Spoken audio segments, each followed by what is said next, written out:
"Help yourself," he said. "My name's Finney, Toby Finney. I'm just traveling through."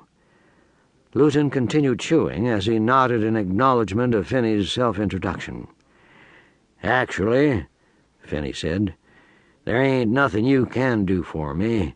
I'll be moving on directly. I just stopped in here to deliver a message for a friend." "For me?" "Yeah, I just come up from Texas, Wichita Falls. You know anyone down there?" "I used to," said Luton, putting down his fork and showing interest in Finney for the first time. "It was a long time ago. Long time." "Well, I just been there," said Finney. "Been there for a few years. Got to feeling restless. That's why I took off.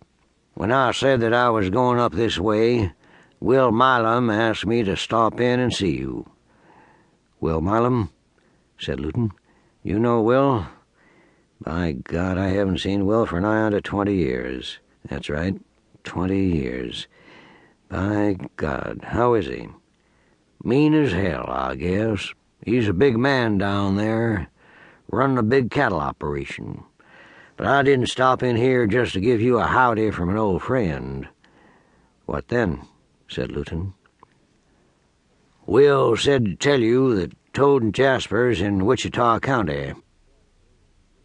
Luton's jaws tightened as his mind flashed back 20 years. He took a sip of coffee in an effort to force himself to relax. "Is that all?" he said. "That's all," said Finney, "except that Will said to tell you to be careful. You tell him he said to be real careful, and tell him to look me up first. That's what he said. Tell him to look me up first." "Thanks, Finney," said the marshal. "Can I buy you a breakfast before you hit the trail again? A good hot breakfast will set good on a day like this." "Why, sure, Marshal, I don't mind." Bluff Luton walked back to his office, unlocked the door, and stepped inside. "Damn," he thought. "I wish to hell that I had a deputy." Of course he knew that there was no need for a deputy in Riddle. The town had been quiet for years. A deputy would be an added expense for the town, with no real reason for it. Luton hadn't taken any time off for over 10 years. In fact, the town council had once mentioned the possibility of hiring him some help, and he had told them that it would be a waste of good money.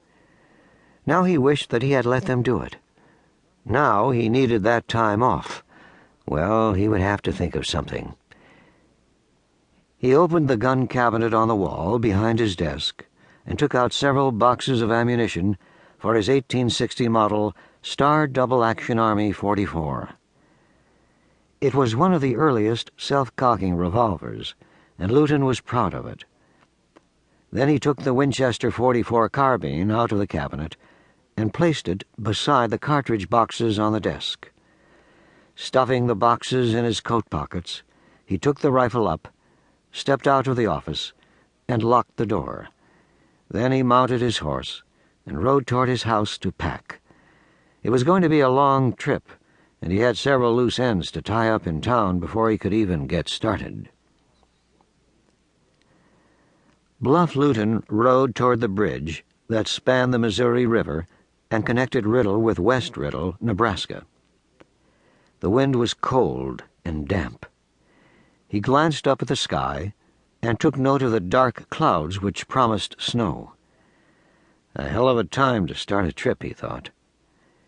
He rode on across the bridge and tied his horse in front of the West Riddle marshal's office.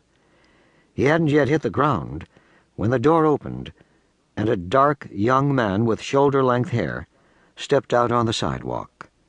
He was wearing a black vest with a badge pinned on it. "Hello, Blue," said Luton. "Bluff, what brings you over here? You look like you're fixing to take a trip." "Yeah," said Luton. "That's what brings me over here."